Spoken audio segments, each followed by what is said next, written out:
Well, folks, before there were divas and knockouts and females on every corner of the block in pro wrestling, there were a small handful of women that made a difference that were actually drawing cards. Imagine that. And sold tickets in professional wrestling.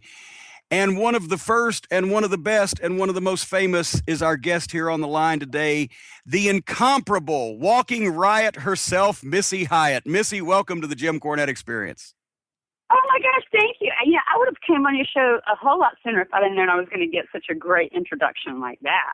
Well, see, I've been bugging you every once in a while. I got to tell the listeners, every once in a while, Missy out of the blue sends me an email that in one or two sentences summarizes some ludicrous happening in wrestling today or some pomposity of somebody. And who would have thought it's like Ole Anderson said to me so many years ago, Cornette, I used to think you were a dumb fuck, but so many other dumb fucks have come along that are even worse than you. You've moved up the ladder without doing anything.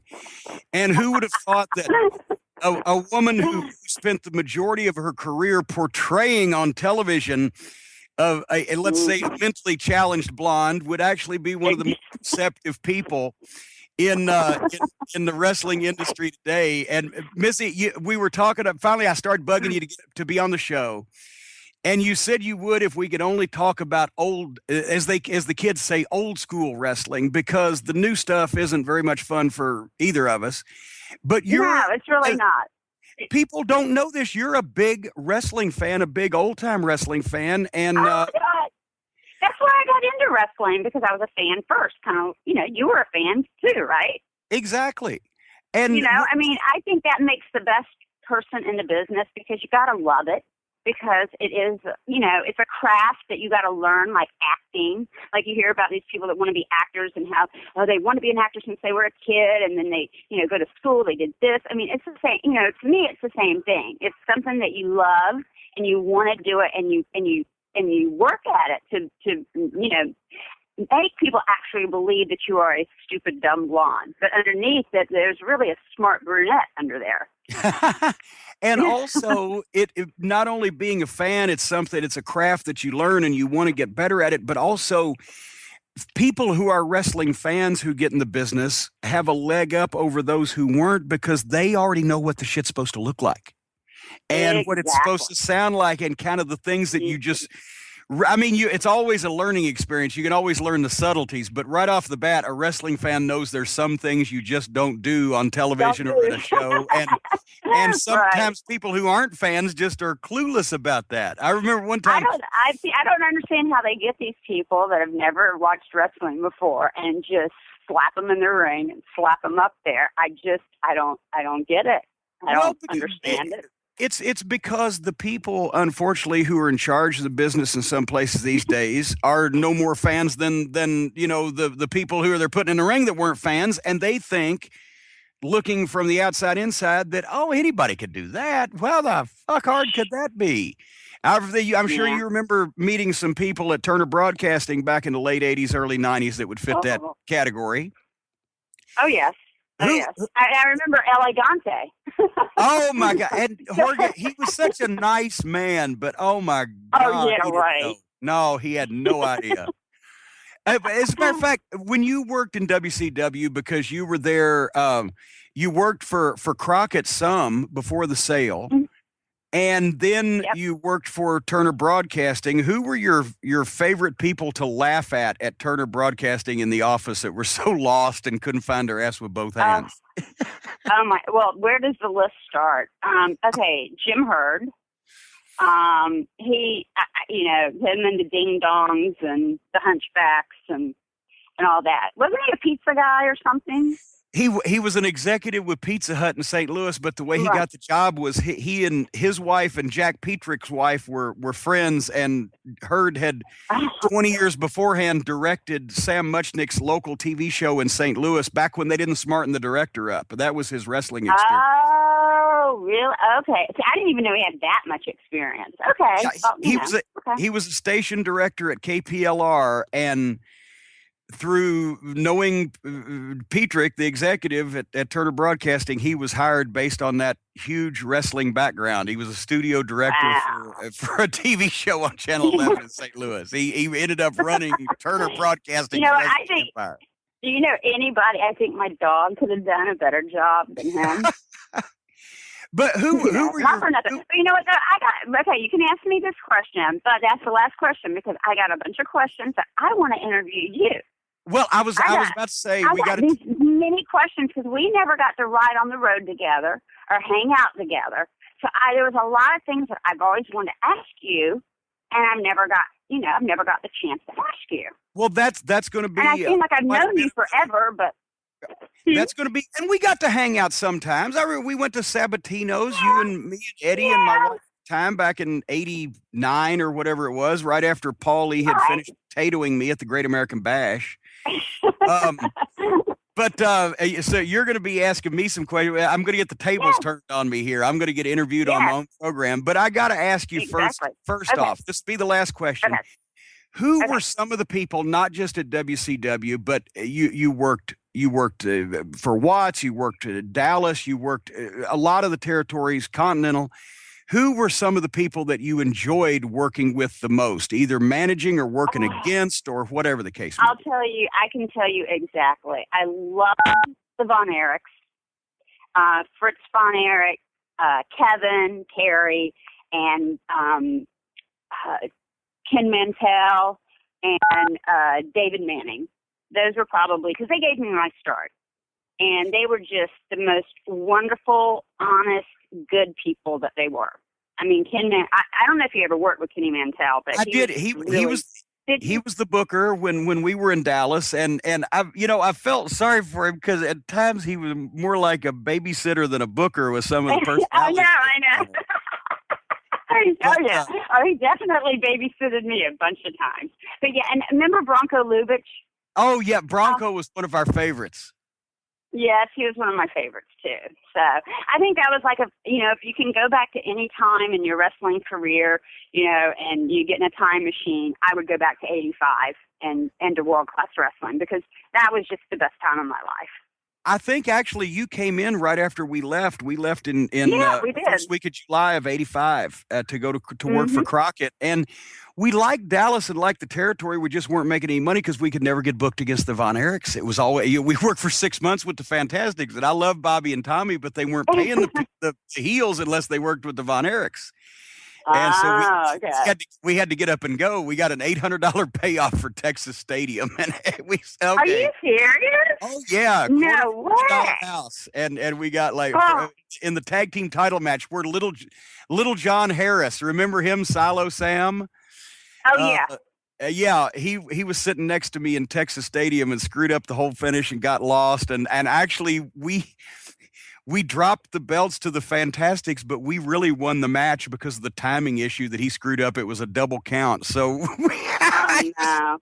Well, listen, when I was in Texas Stadium during John's match, I'm standing there and some lady walks up and whacks me and knocks me out.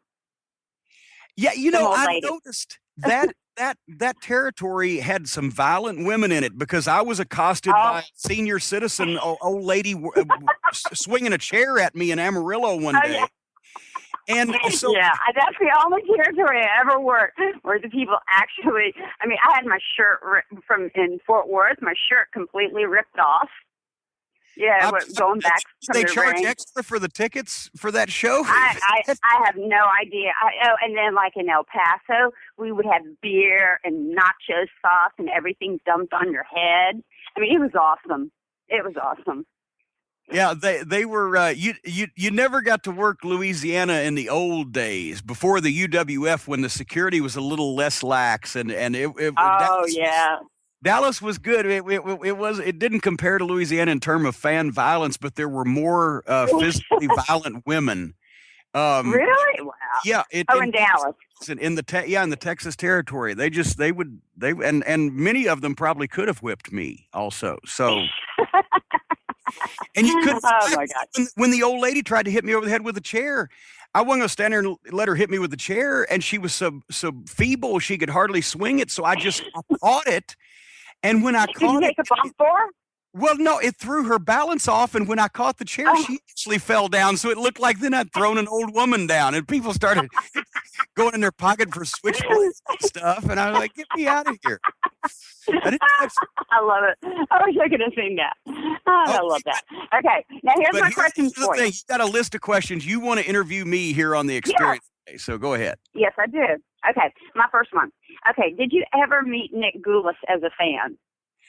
No, I never did, to my eternal dismay, because Nick never came to Louisville. The Louisville end up here was all of Jerry Jarrett's project, and his mother, Christine, was the promoter, and Nick sat in Nashville and took his percentage for all those years until Jerry finally got smart and split the partnership and broke out on his own. But I never met Nick Gulas. That's one thing Kenny Bolin has over me in the wrestling business. That's the only thing he has. He actually worked for Nick Gulas in the 80s in Nashville, and I never got to work for Nick. Oh, okay. Well, what kind of business? Wait. I will say when Nick started back promoting in the 80s, it didn't last long, and maybe Bolin had something to do with that. I don't know. Yeah, maybe. You never know. Okay, what kind of business did Jerry Jarrett do with Ron Fuller as a booker with the Knoxville crew in 1979? Okay, it was Robert. It wasn't Ron. It was Robert. Oh, okay, I meant Robert. I'm sorry. And and they're so similar. Yeah, because Robert had. Yeah, I know. I get them confused. Robert had the promo, and Ron had the business mind, and right. Yeah, we've talked about that on the program here before. As a matter of fact, a couple of weeks ago or several weeks ago, we had Honky Tonk Man on, and that was the start of his big break when Robert Fuller was booking Memphis, and he had a lot of great talent Professor Tanaka, Mr. Fuji, Gorgeous George Jr., the Mongolian Stomper, Dick Slater, guys who had drawn money in various places all around the world, but it just wasn't working. And actually,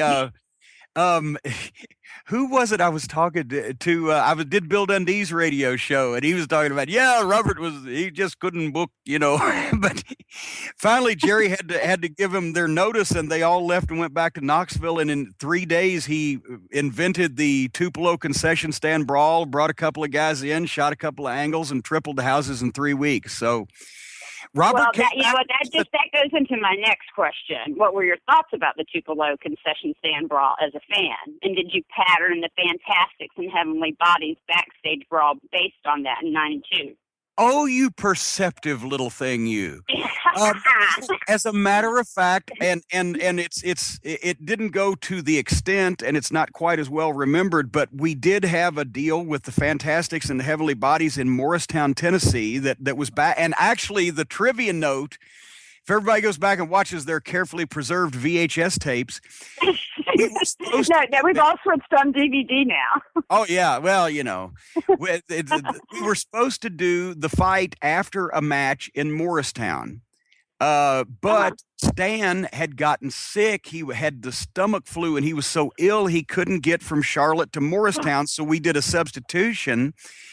And then we had him come up a couple of days later when he was well, and we went to the high school and we shot backstage. We never told people, I don't think, where it was, because if people knew that the match didn't happen in Morristown. So we just said, a recent match between the Heavenly Bodies and the Fantastics. And we, in the middle of broad daylight, we did this backstage. It was like 3:00 in the afternoon. We did this horrible backstage brawl, and we were hitting each other with boxes. We had all this stuff set up. And then finally the Bodies and I run and jump into my car that everybody knew was my car because they'd see me driving it.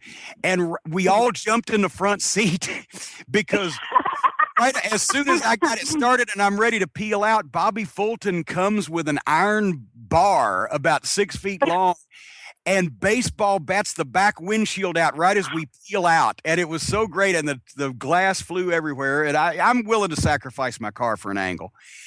And, definitely. And that was kind of an homage to the Tupelo concession stand brawl. Because your original question, when I was a fan and saw that on TV that Saturday morning, because we had a few months of dull wrestling. And I was a photographer at the time. I was ringside for the matches and, liked all the guys. But it had been dull and crowds were down. And all of a sudden, this happened, and of course, the phone lines between me and Boland Manor in LaGrange, Kentucky, were instantly lit up, and we're both going, "Oh my God, did you see that shit? Holy shit! I've never seen anything," and we had never seen anything like it because they'd never done anything. Oh my God, do you know how many times I've seen it? I mean, like Eddie would rewind that and watch that so many times. Oh, it never gets old. It never gets old. Right. And actually, at the time, They played it in its entirety that one Saturday morning. And of course, every wrestling fan in the Tennessee territory the next week was screaming, "Mustard everywhere," like Lance Russell. And then the next week on TV, they'd gotten so much feedback about it and so many comments about it, they showed it again in its entirety. And then that was before VCRs. So that existed in our memory. But then when I got my first VCR, and I was able to get down to Nashville and started in the business, I would take my VCR over to the office and dub over all the stuff that I knew they were going to get rid of eventually, so I'd have it, which is why I still have it to this day. And the tape. Maybe that's how Eddie got it then. Exactly. Yeah. Oh, okay. Well, me and Eddie and Bolin and several people at that time actually we got VCRs when they first came out specifically to tape wrestling. Exactly. Oh, I know. And that tape was a prized possession of mine for, as soon as I got it. That was what I was aiming for. Oh, yes. Okay. Now, were you around Joe LeDuc as a wrestling talent? Sorry. I'm sorry, what? She's right here. I'm sorry, it's my mom. Okay. Were you around? Were you around Joe LeDuc as a wrestling talent? Do you think he was too over the top when he cut his forearm with an X on live TV? And didn't you try to book him in Smoky in '95? Yes, I did. I'll answer the second part first. I actually did have him booked because I had come to Louisville for Randy Hales, who was booking the Tennessee territory at that time, and he had a Legend show in Louisville, and Joe LeDuc was on it. And anybody who grew up in Tennessee, and I know you know from Eddie, we were all huge fans of Joe LeDuc. He would just, as soon as you would mention a famous opponent of Jerry Lawler's, it would be the Bill Dundee, Joe LeDuc, Austin Idol, Jimmy Valiant, combination. Those and Terry Funk. That was the top five. Oh. And so I saw him in Louisville and I got his information, and I wanted him to come to Knoxville because he was big there. And he said yes. And unfortunately, I talked to him. Everything was set. And about a week before the show, I stopped hearing from him or being able to get him on the phone. And I'm like, uh-oh. And then, of course, the weekend came and he wasn't there, never came, never called. And I finally heard from him about a month later. He had called me and apologized and said he was staying in Atlanta with his family, I think, at the time, and he was having some problems. And it wasn't long after that he passed away. And I'm thinking that he didn't, Joe LeDuc, being a proud guy like that, maybe wasn't physically, and he didn't need to be in the ring. Feeling up to it, and didn't want to say anything. But I know he had problems with diabetes and et cetera. So I didn't hold that against him, but that was one of those things. I wish that Joe LeDuc could have worked for me once, but as in his prime in the 70s, my God, he was not only one of the strongest guys in the business, he was one of the most fearsome looking guys in the business, and he could work like crazy. But that blood oath with the axe, I don't think it went too far. I think the people at Channel 5 thought it went too far. All of a sudden, Saturday kids' TV time, they got a giant French-Canadian lumberjack slicing his arm open with a lumberjack axe. But that's what made that TV awesome. You could almost see Lance shitting his pants. Wait a minute now. Come on now, And it was, once again, everybody remembers that because where else are you going to see something like that? And he legitimately did it. There wasn't any work about that. And it drew money. And to this day, once again, that was in 1978. And you go to anybody in Memphis that's over 40 years old and say, hey, you remember when Joe LeDuc took the blood oath? And my God, it was, they were doing moon landing ratings at the time. So people who don't know who the current WWE champion is, remember where they were when Joe LeDuc took the blood oath on Memphis television. I love it. Okay. Did you ever see a wrestling bear as a fan? And did you try to book a wrestling bear in Smoky in '94? And more importantly, where in the hell do you find a wrestling bear? Well, and the only thing you said wrong was it was 95, not 94. I was trying to. Oh, I'm sorry. Okay.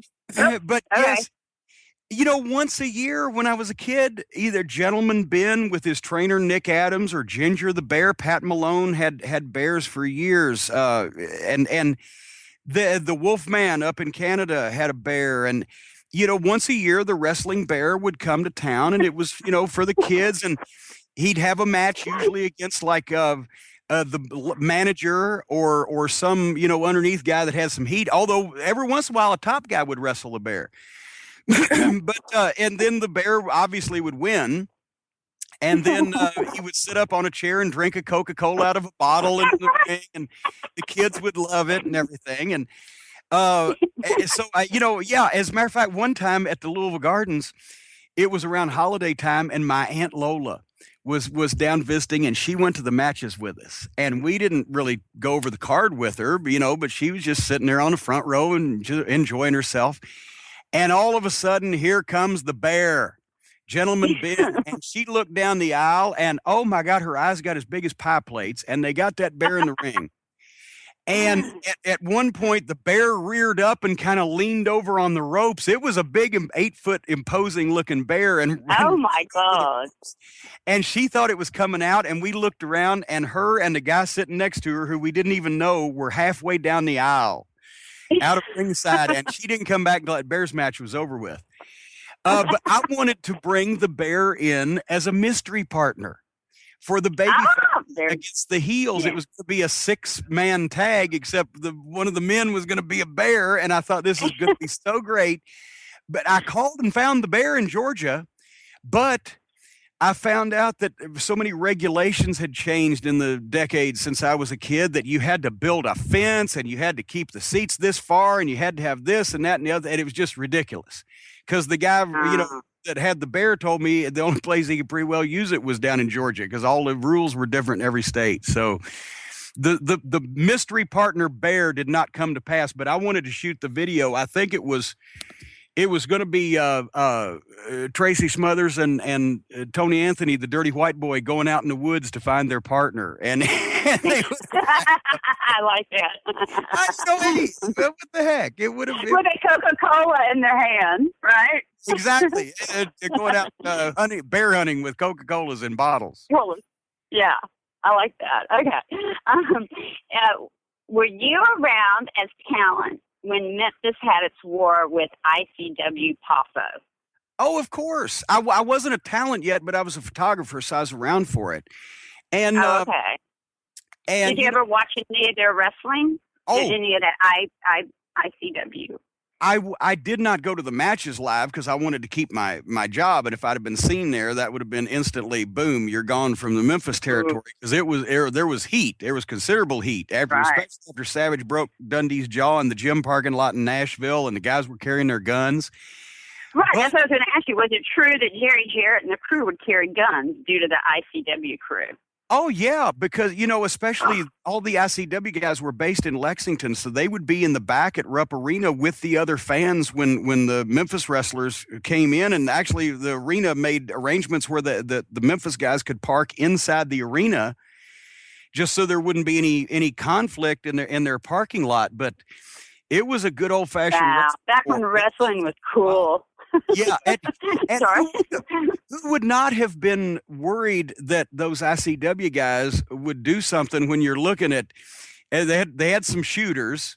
They also had some guys who looked like that they didn't mind spending a night or two in jail, and probably had.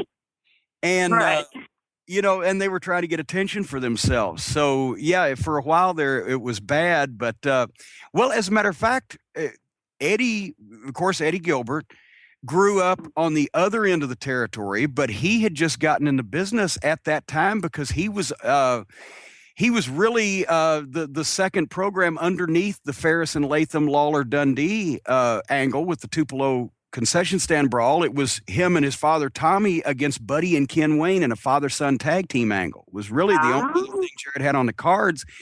And right as business started coming up from that, that's when the ICW thing started, when they got TV and got on in Lexington and a few different places. So he got a chance to experience that also. What did he say about those guys at the time? You know, Or he never really said anything about that. That's why I was curious about it, because I know that Bill Dundee was getting beat up by Randy Savage after, he pulled a gun on him. I mean, I heard some stuff like that, but he didn't really tell me a whole lot about it. Now it seems like a lot more interesting.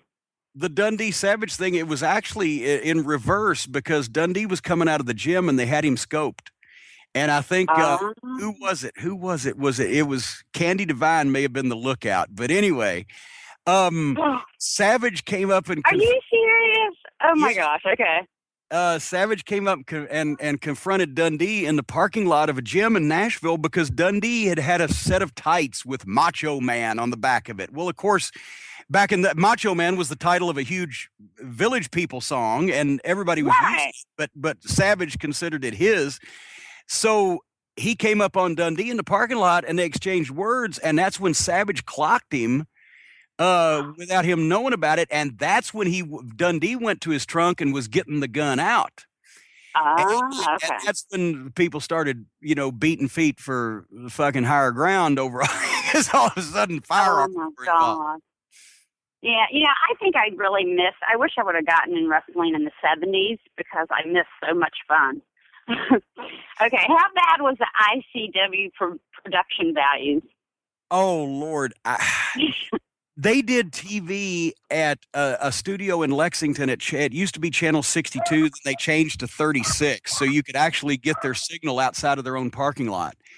And there was one row of seats on one side of the ring and one row of seats on another side of the ring. And then a lot of times what they would have to do, because they taped on weekdays, and during the day, a guy would wrestle his match and then he'd put a coat and a hat on or something and go out to sit in the crowd to make it look like they had people. It was like a 2-camera studio show, and there were 20 people in the audience, and it was so cheap. As a matter of fact, I think they even pulled the old trick of having a backdrop with people painted on it, so they looked like they had a second. Yeah. But I look back at that old wrestling in the studio, and you just kind of laugh. You just got to giggle, because it is kind of funny. Well, and at the same time, people were seeing, I mean, the show, they didn't have any booking geniuses working there, but they did have matches like Randy Savage versus Ronnie Garvin on television, and Randy and Lanny, which was way ahead of its time, but it was a pretty low budget. It made the Channel 5 studio show look like NBC Sports, which, well, oh my God.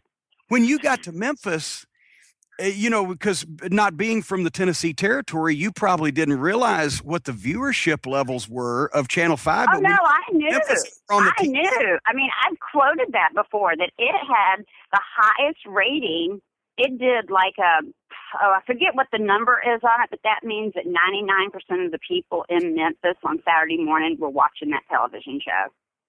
Well, when you got there, I got to ask you a follow-up, though, to your question. Okay. When you got there, and you had been on world-class TV, and it was a little bit bigger production, but when you go in the studio show, like they did in the 60s and 70s, they were still doing it there in the TV studio. But at the same time, you're in this little TV studio with, maybe 100 people in there as an audience, but I don't even think it could be 100, but yeah. Yeah. I grew up in Tallahassee. 300,000 watching you live, that right. Oh, no. I love doing the live TV, but I grew up in Tallahassee, and I grew up watching Georgia Championship Wrestling that was out of the TBS, Turner Broadcasting Studios. So studio wrestling was what I grew up watching. Who were your favorites when you were young and you were just a fan? Who were your favorites to watch? Oh, my God. Now, if I tell you, then you're just going to laugh at me. No, I would never do that. That's how I find out when somebody's around my age, and I ask them, I go, who did you watch as a fan in wrestling when you were growing up? And if they tell me, I can tell them where they were born or what area of the country they lived in, because, wrestling was, very regional at the time. But Dusty Rhodes was one of my favorites. I like Steve Kern, Tommy Wildfire Rich, I was so in love with. He was hot. He was the cat's pajamas back then. He was. He was the first young, blonde, good-looking, young old country boy. And he was a friggin' all over. I mean, TBS. I mean, that was Superstation. I mean, people that had cable, he was like first, I think he was like the first, like nationwide superstar, wrestling star to me. Well, people laugh 30 years later. So Tommy Rich was the NWA world champion for a week, but at the time, Tommy Rich was the hottest babyface in the business.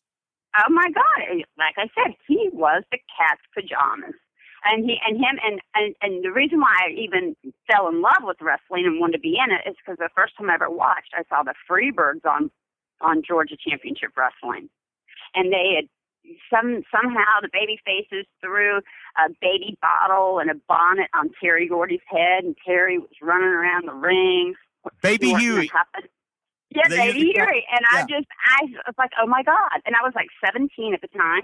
I was like, that's what I want to do when I grow up. That's what I want to do when I grow up. And I've seen some Freebirds. Maybe not drink out of a baby bottle and wear a bonnet. Right. Yeah. Yeah. I knew I didn't want to wrestle because I was like, because girl wrestling back then wasn't cool. Well, I still don't think it's cool, but You had, and we talked about this on a program here somewhere a few weeks ago, but yeah, the girls were better workers back then. But Judy Martin and I love Leilani Kai. She's a great lady, but they didn't exactly look like cover girls at that point in time. Mm-hmm. Yeah. So that was you came of age as a wrestling fan right about the time where the young guys were taking over, because in the 70s. Most of the main event talent was still the older guys that looked a little crusty, had been around and were veterans. But all of a sudden, here comes guys like Tommy Rich and the Fabulous Freebirds and the youth movement hit. And the Von Erichs. The Von Erichs in the early 80s. Yeah. And, that's why, and people laugh these days when we say it, but it was true. The crowds, the audiences, even if there was 10,000 people in the arena, 60% of it was female. Oh, yeah. And I mean, I remember when I first started working in world class, and they were on 200 and something stations around and in Israel, because we went to Israel. And I was just like, oh, my God. Terry was like a superstar everywhere. I mean, they had more TV stations than WWE did.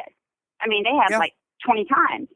I mean, and people, and the production was revolutionary. Oh, but, yeah.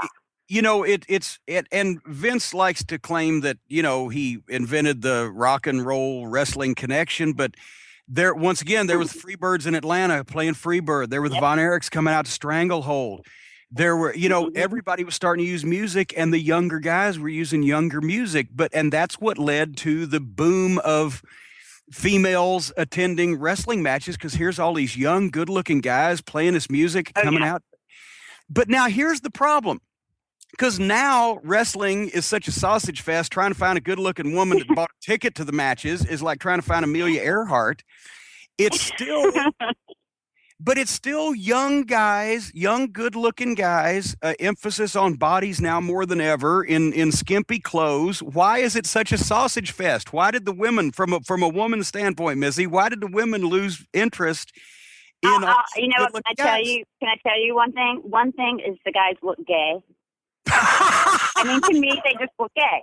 I mean, I'm sorry, but John Cena wearing those shorts is so 90s.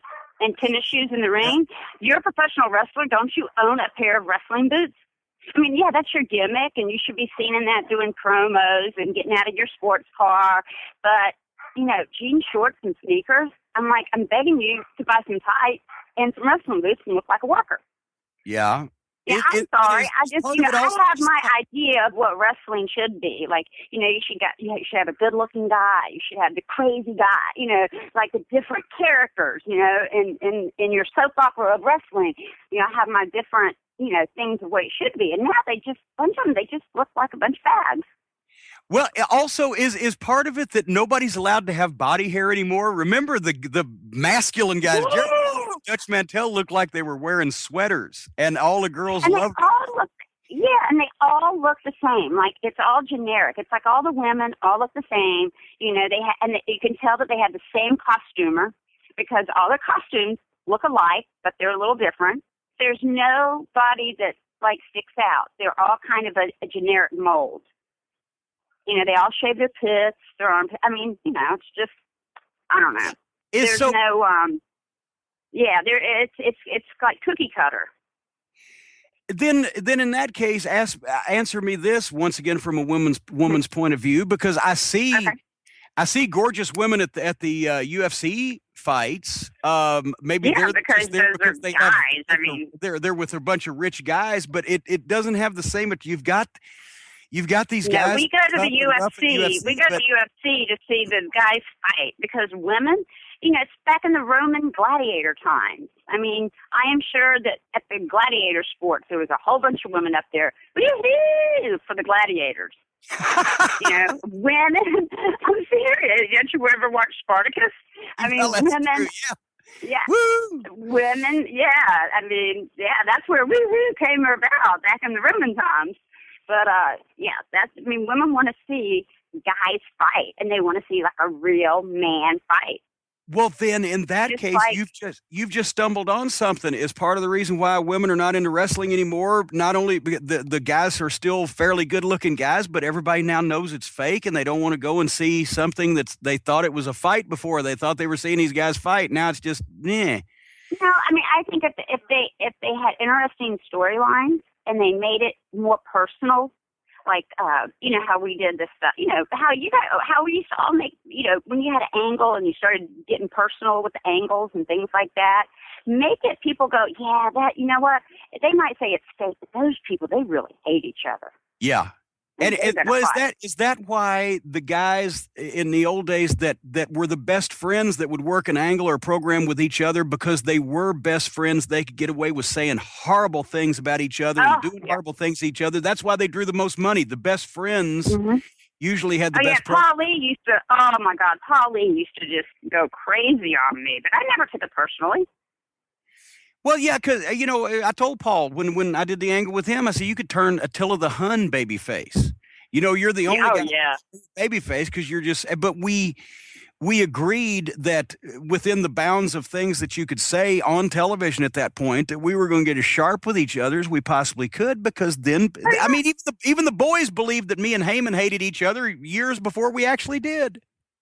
Oh, yeah. Oh, I know. I mean, when you have the guys in the back coming out to see your stuff, because they used to always come out to see me in Dark Journey, that's when you know you're doing something really good. Yeah. Is when the boys come out and watch. And plus, you know, all the boys wanted to believe that you and Dark Journey were mad at each other, because that was the thing. Girls like to see guys fight. Guys like to see girls fight. So they were hoping. And you know what? And let me tell you. Let me ask you from a guy's point of view. Wouldn't you rather see two hot girls and knowing that they're going to cat fight, and one might get their shirt ripped off, and you might get to see something or some panties? Or do you want to see two athletic, good-looking, hot girls go in there and try to wrestle a match like a man? Oh, well, you know the answer to that question. I want to see everybody wants to see the cat fight, and that's why don't they do that? That was the thing. Me and Paulie, everybody wanted to see us manager fight, right? Yeah, we had to make people believe that somebody that's not a professional. Yeah.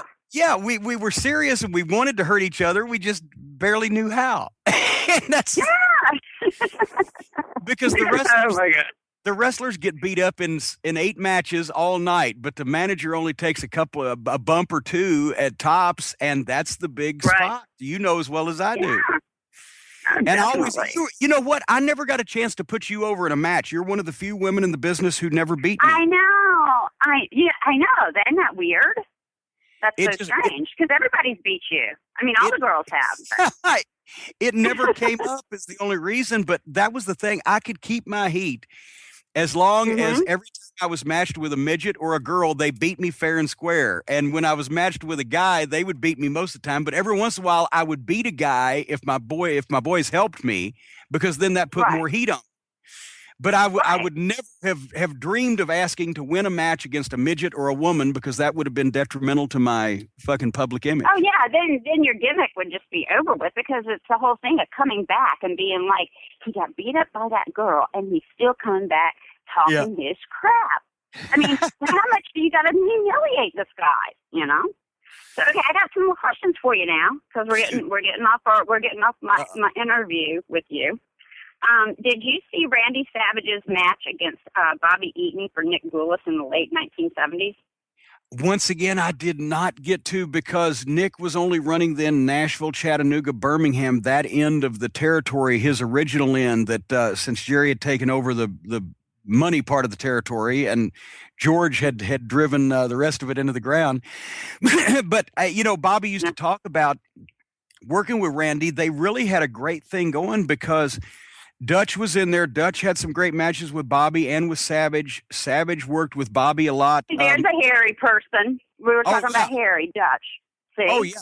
Dutch had to shave the backs of his fingers. Yeah. It's incredible. But Bobby used to, glow talking about the matches that he had with Savage, because they would do hour Broadways. They even did 90 minutes a time or two, and they would steal things from each other because, Savage, the big elbow off the top rope.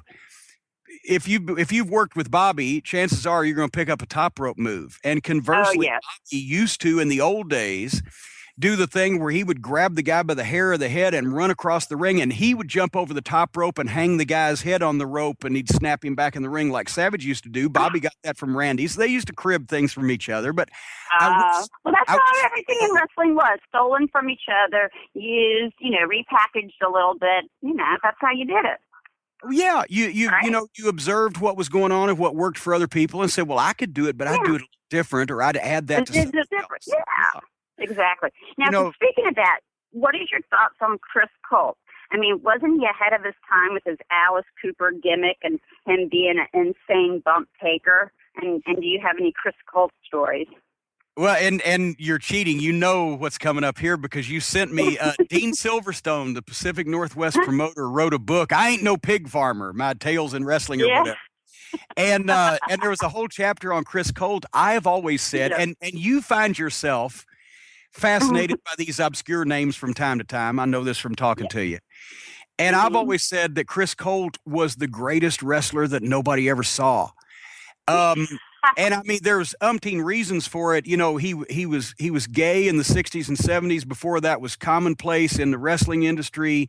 He used to sleep under bridges. Oh yeah, I mean, he would sleep in homeless shelters or he would, room with whoever, or he'd sleep in the street. He was one of the Hells Angels with Ron Dupree, who was also his boyfriend. But he was on every type of drug. Chris Colt apparently was on the cutting edge of drug use and invented shit that people still to this day is experimental. He was taking it in the 70s. But he was an amazing individual because he could go out and he very physically not impressive, let's say. Especially when he was, on one of his benders, he was not big. He didn't have a great body, but his body language and the way he talked and the way he walked around the ring and the way he interacted with people, he would get incredible heat. And then he would go out and have these matches where his work was insanely good, and he would take these bumps that were just off the charts. I remember he'd do a splash off the top rope and the babyface would move, so he would land flat and he would bounce. And Chris Candido perfected this. Candido would bounce up to his feet and then fall backwards. But I actually saw Chris Colt miss a splash off the top, land flat, bounce up in the air, do a revolution, and land back on his stomach.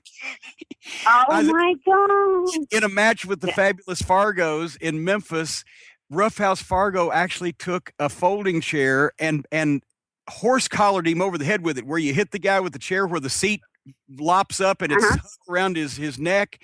And Colt proceeds to turn around and take a bump over the top rope while the chair is still around his fucking neck. And my God. When he came into Tennessee territory with Billy Anderson from Phoenix, hello, Billy, if you're listening, who was an 8-year-old kid at the time and was his working brother and valet Bill Colt.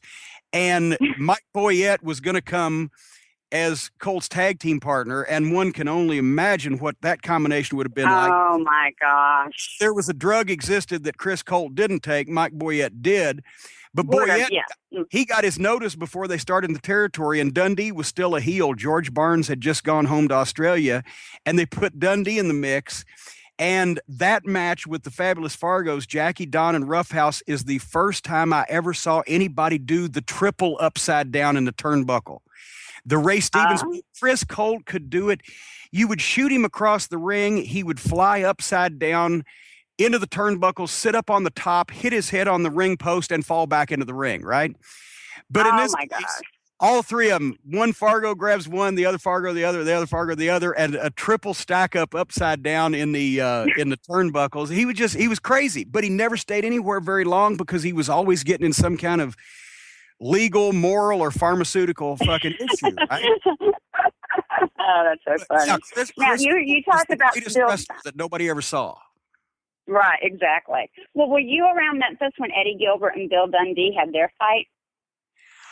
You know what? I heard about it, but I was not there. That was before I actually got into business, so I either was not at the show or was not in the locker room. I can't remember, but give me the story on that. I've heard about that. Well, you know what? I've heard different stories, and then I know that like Eddie would not want to be. He's like, I won't be booked where Bill Dundee is. I don't really, he never really said anything to me about it. I've just heard other people. That's why I was asking you, because I've heard other people's stories. I heard there was heat, but I can't remember any of the details for a while there. Maybe we got to get Bill back on the program, maybe, and he'll Yeah, let's get his side of the story. Where did Continental start their downfall? When they started TV taping in the Boutwell Auditorium? And Continental was an offshoot of Southeastern Wrestling. Back in 1974, Ron and Robert Fuller were the sons of Buddy Fuller, who was the son of Roy Welch, who was the pioneer of Tennessee wrestling and the one who really gave Jerry Jarrett the booking job in Memphis and his start in the industry. And Ron, as I said earlier, was always the business mind, and Robert was a little more flashy promo and et cetera as a performer, but Ron ended up also owning the Knoxville or the Cincinnati hockey team. The hockey team. Yeah, the hockey team. He made millions in the hockey business, but Ron had purchased the Knoxville territory in 1974 from the old-time promoter there, John Kazana. They used to get some of their talent from Nick Goulas in Nashville, but then they had Don Wright and Whitey Caldwell and the local main event stars. But Ron changed that. He wanted to get like his grandfather and his father before him. He wanted to be a promoter, and that was his first shot. And because the Welches and Fullers were so well thought of, they got an NWA membership. They had big name talent came into Knoxville, and Southeastern Wrestling really kicked Knoxville off as a bigger money territory than it had been. And so, really, from Pensacola to Alabama? Well, see, Knoxville at the first was just an East Tennessee and Eastern Kentucky territory, Southeastern Wrestling. Okay. But then when the ICW business happened, what had happened was the Fullers and Bob Armstrong always switched back and forth with the book, and they were the office, whereas at the time, Ronnie Garvin, Bob Roop, Boris Malenko, oh my gosh, who else was Garvin or Bob Orton Jr., they were all working in Knoxville, but they got disgruntled because the Fullers or Bob always got the main events, the world title matches when the NWA champion would come in. And then finally there was an incident where Ronnie Garvin won one of their tournaments. Every time a wrestler bought a Cadillac or a Lincoln or a boat or something. Right. They used to do the battle royal or a tournament for the car. And the Fullers loved those tournaments. So anyway, Ron Fuller had bought a new boat and he had the tournament, but since he usually was buying all the stuff, he was winning. He let Ronnie Garvin win the boat, and Ronnie Garvin kept the boat. And then they and they started to run opposition along with the PAFOs, the ICW. That's how that was founded. And in the newspapers, Ron taking legal action, trying to get his boat back when Ronnie Garvin had clearly won it in the tournament, exposed the business in Knoxville, and the houses started going down because that was the first big expose of wrestling in East Tennessee. This was 1979 or 80. Wow. And so Ron gravitated down to Alabama, which was a more virgin area, which had been run in the past by, like the Fields, Speedy Hatfield, the Fields brothers, and actually Bill Golden, Jimmy Golden's father, who was cousin. Right, the Goldens. Yeah, they were the cousins of the Fullers. They had been promoters down in southern Alabama. So, Ron left the territory in Knoxville to Jim Barnett to run out of the Atlanta office and went down to Alabama and started Southeastern Wrestling in Alabama, which became Continental. And, right. Well, yeah, because Eddie changed it to Continental, I think. Oh, no, he just changed it to Continental Wrestling Federation. It was Continental something. Yes, it was like Continental Championship for CCW, maybe, whatever. But he was trying to make it look more major league and nationwide. But where things got screwy again was David Woods came in a picture. Because I know. I work. David Woods. Hello, my name's David Woods. How you doing? That's my impression of David. Sorry. He was a nice guy. Bless his heart. Bless his heart. He was a nice guy. He owned the TV station. What town was it where he owned the station? In Montgomery.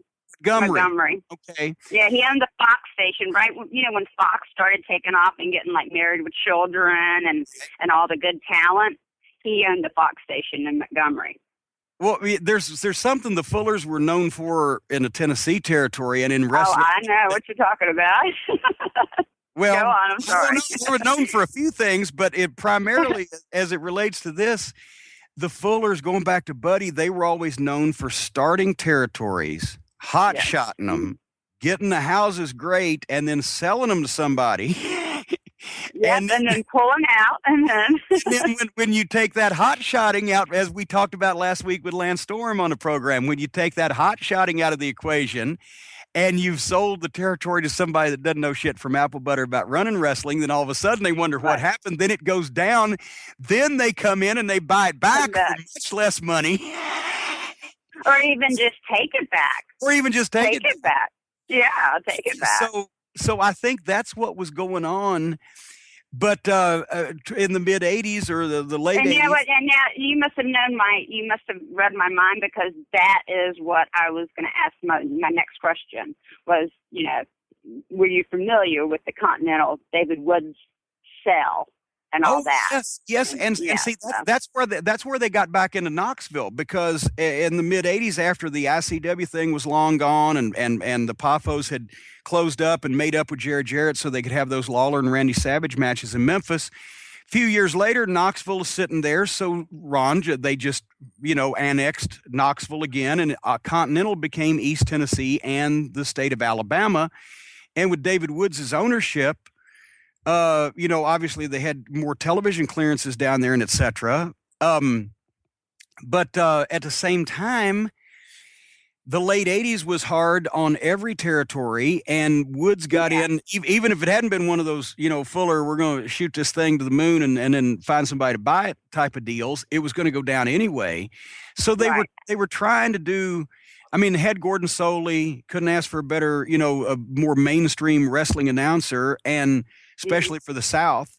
And they had great definitely at any given point. And the Fullers also, especially in Alabama, they educated their fans to the type of wrestling that they were good at presenting, and that flourished for a while. And we talked to Tom Pritchard on a program about it, and we talked to a few of the other people that worked there. But by I was more than familiar, because actually I used to watch the show on tape constantly. I knew Tom Pritchard from Memphis, but he was doing such great work there that when Dennis Condrey left, and we needed a partner for Bobby in the Midnight Express, the first guy I suggested was Tom Pritchard, based on what he was doing over there in Continental. Oh, yeah, he was awesome. But do you think the dying days of Continental had an effect on Smoky Mountain? Not really, because I think the reason why Continental died had an effect on Smoky Mountain, not necessarily anything that Continental did, because even in '89 or so, I think this was last year they ran Knoxville. They were still doing $10,000 or $12,000 gates in the Knoxville Civic Coliseum, and that was with talent had left and the business was kind of iffy at that point. And then 3 years later, we come back in, and it was a struggle to do 10 grand because the changes that have been made in the wrestling business, and you couldn't get as advantageous a time slot on TV, and the talent was shorter, because even though there were a lot of people looking for a place to work, if you had a ticket selling name, one of the two companies that snatched you up and was paying you guaranteed money. So that had an effect on it. But yeah, it was just 3 years really before Smoky Mountain opened that Continental had closed. And if you went by the rule of thumb of wrestling territories that had been in that area previously, after you had a couple of years of nothing happening, the territory usually opened up with a big bang. But in this case, wrestling had, there'd been a lot of changes made, and it was something that I didn't count on because it was so quick. When you think from 1989 to 1992, almost every territory in the country, with the exception of Memphis, and I think Portland was still around, and maybe a spot or two, they went from 20-something territories to 4. So, exactly. Yeah, I know. Well, that's what I wanted to ask you. What territory did you always wanted to work when you were in the business? Was there a territory that you never got a chance to work in that you wanted to? I'd have loved to work Florida for Eddie Graham just to have met him and just to have and absorb something from him. I never had a desire to work for Vern Gagne per se in the AWA, but after talking to Nick Bockwinkel, just, because the schedule was so great, that's why Bockwinkel never left the AWA for any length of time, because they only worked like 18 days a month, and it was all major cities, no spot shows. And especially in the summertime, they were off a lot. And they still made money. He was making 6 figures for years, consistently working 15, 18 times a month. And that's why he had time for outdates if he wanted them. But generally, guys were happy with what they were doing.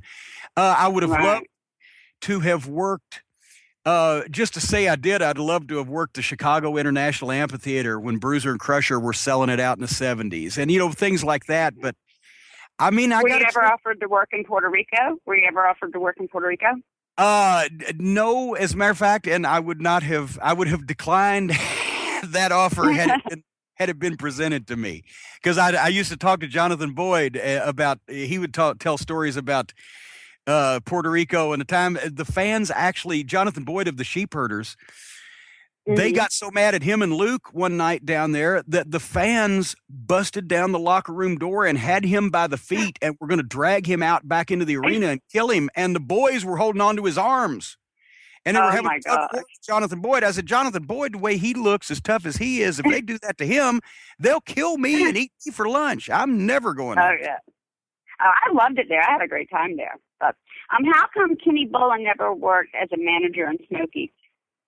At the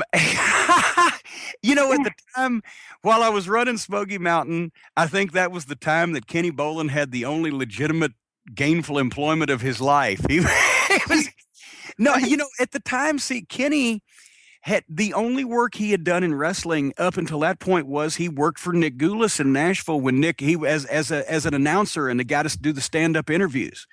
He had never done any managing, and it just didn't, he came down and did ring announcing for me. When he'd visit me sometimes, he announced in Knoxville one time, announced in Eastern Kentucky a lot, but he didn't start managing until later in the 90s when he got involved in the business here in Louisville after he moved back, because he lived elsewhere. He lived in Atlanta and Nashville for a number of years and then moved back to Louisville and then got hooked up with Danny Davis and was doing television announcing until I came back. And then the first thing I did was fire him as the TV announcer. And in his consternation over being fired, he formed Bolin Services and vowed to get even with me. And that was 15 years ago, and he's still trying. Oh my gosh. Okay, was Prince Canaris a throwback idea from Memphis when Jerry Lawler would book all the monster characters? Well, Prince Karras was a directive from Rick Rubin, who was supplying me with money because he always thought the wrestling mummy was cool. and right. I mean, do you know that right now with The Walking Dead, do you know you were so before your time?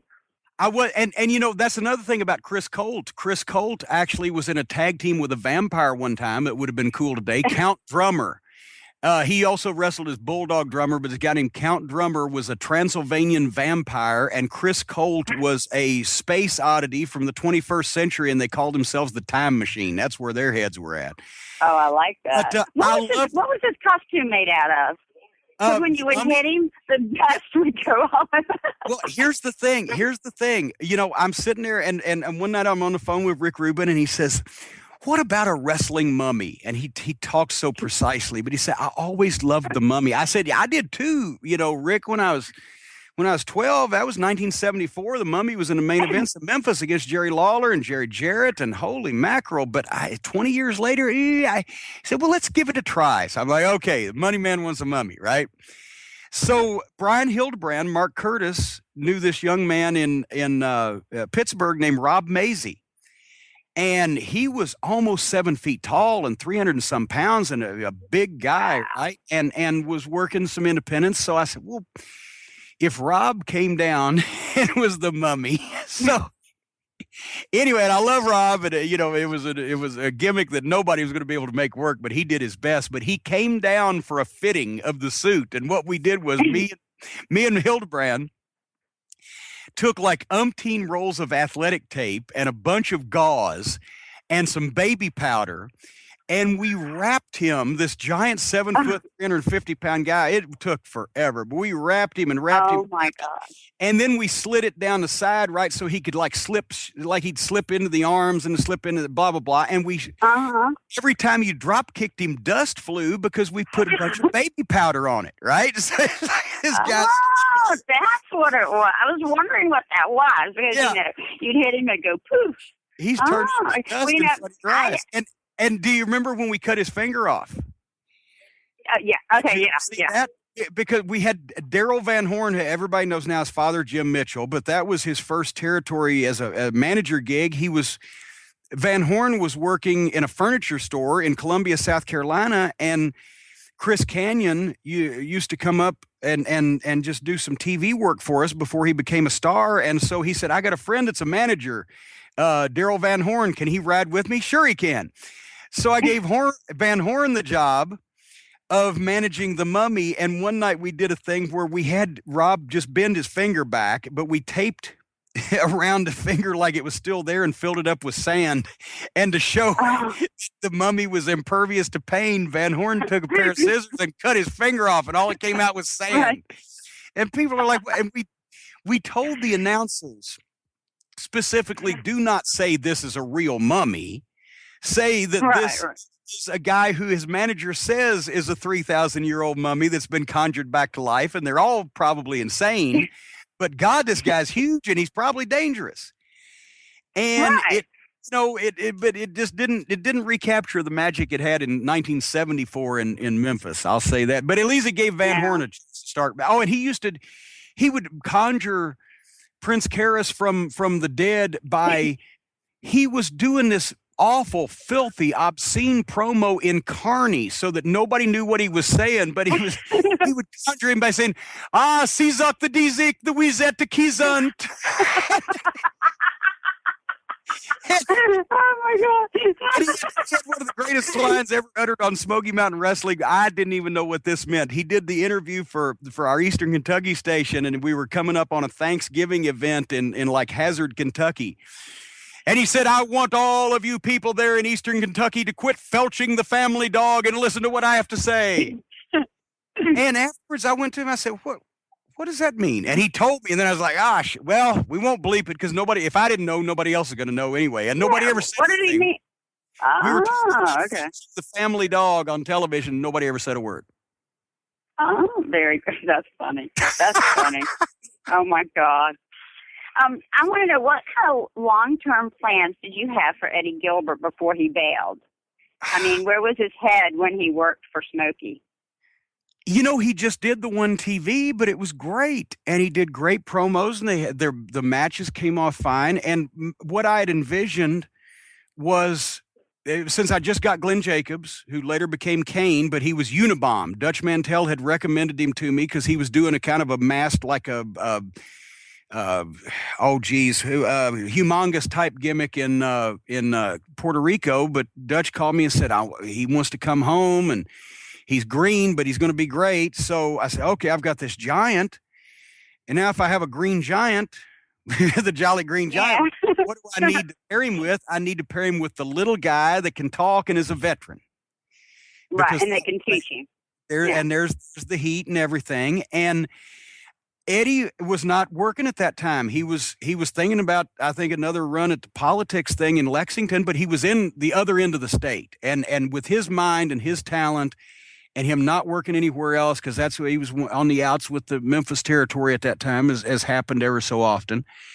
Yeah. And I called him and I said, Eddie, I said, here's the spot. I got this big giant green kid, but he's going to be something. And, you know, you can be the team captain, be like the player coach, like Roddy Piper was with his guys, you know, where you wrestle and you talk. And I said, if you got ideas, I'll give you credit for them. And I'm not, you know, going to be goddamn greedy about who books what. Is that we need to draw some money up here. And he was all into it and came and did the first TV. We did 4 weeks of TV. And he was going to debut at the Knoxville event at the end of that month. And that's when I found out about a week beforehand he'd gone to Puerto Rico and took the booking job. And, you know, and I never got a chance to talk to him again. And so you know, I had called and spoke to Tommy. I said, Tommy, I heard Eddie's in Puerto Rico. Is he going to be back for Knoxville? Well, I'm sure he is. But when he calls home, I'll tell him to call you. And, you know, I understand working 3 days a week, even if it was the other end of the state from where you live for Smoky Mountain, for I think it was going to be a guarantee of $400 or $500 a weekend versus the booking job in Puerto Rico, which at that time was still, you know, doing some business and was a full-time territory. I wish he'd told me, but you know. Yeah, he should have just told you, but he had a habit of kind of doing stuff like that. When you were burning out in Smoky, did you ever think about using an assistant booker like Dutch or Les Thatcher or Eddie to bring in new ideas?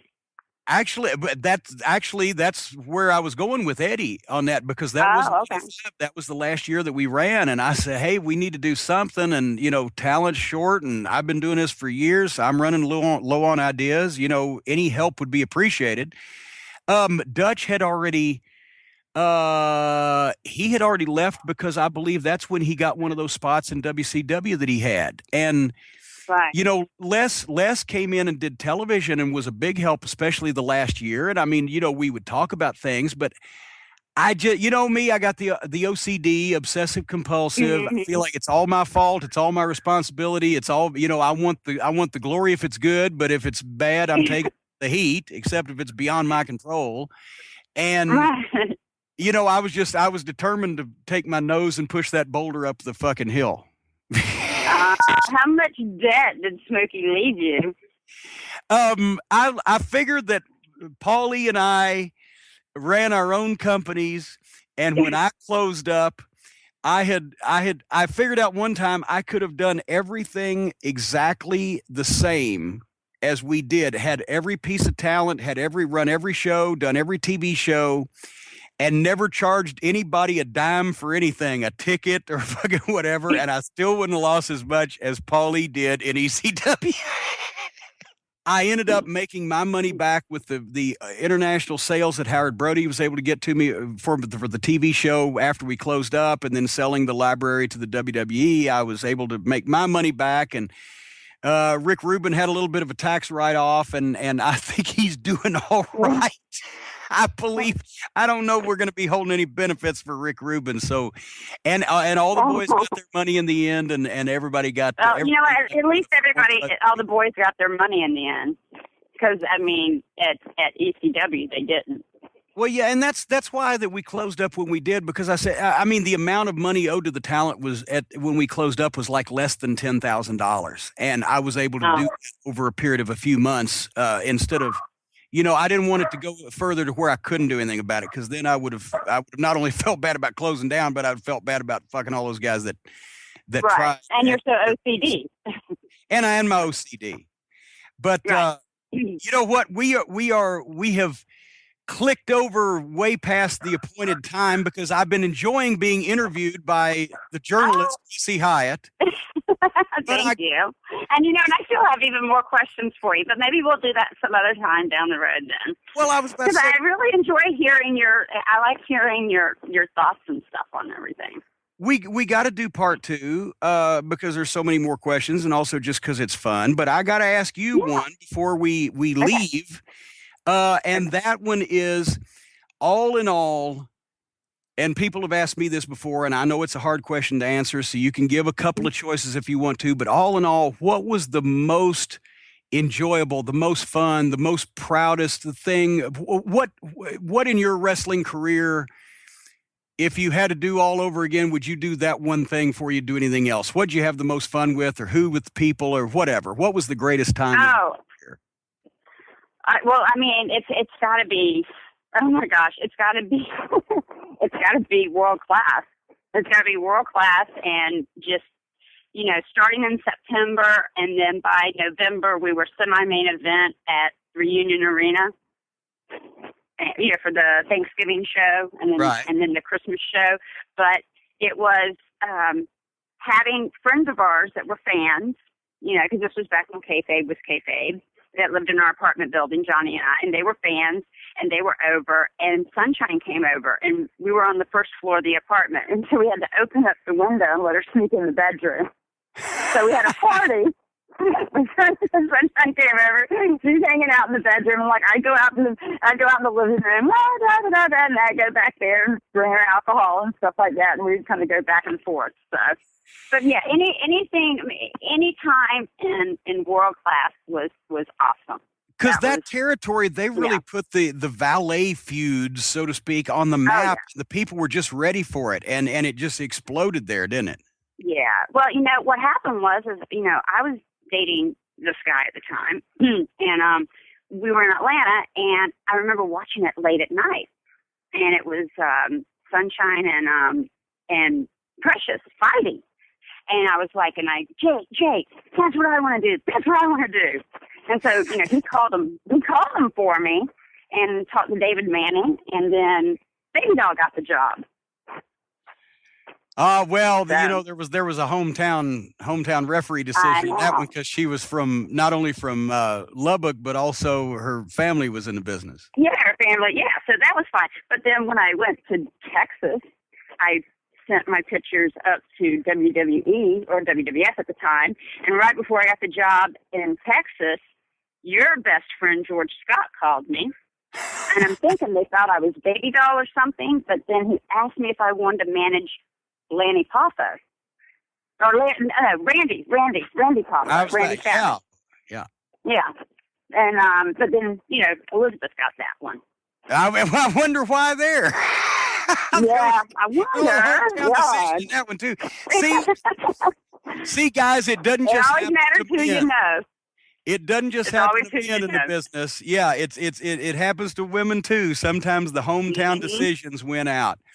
Missy, you can always get booked on the Jim Cornette Experience. I know you don't do a lot of podcasts anymore. You don't do a lot of wrestling reunions anymore, but everybody still remembers you, and I would be more than happy to be your conduit to the wrestling fans. Do you have anything to plug, or do you care about plugging anything these days? Do you have anything you want to plug? You're right. I don't do that many shows, but I'm doing the NWA convention in Charlotte. You're going to be there? The first week in August. Yeah, are you going to be there? Yes. As a matter of fact, next week's Jim Cornette Experience is going to be live not live. It's going to be live on the internet pay-per-view, and then here on MLW.com. It's going to be on tape all the following week. But next week's show is going to be done Thursday night, July 31st in Charlotte. Oh, it's Jim next Cornette week already? Yes, there you go. By the next show. Oh. Am I right on that? Yes. What day are you going to be there? All four. I will be there from the time it starts to the time it finishes. And we're going to be at the Cornette's Collectibles booth all weekend, signing autographs, selling volumes of wrestling merchandise and mass amounts of cool stuff. And the one book you have that you kept like all the receipts and stuff is awesome.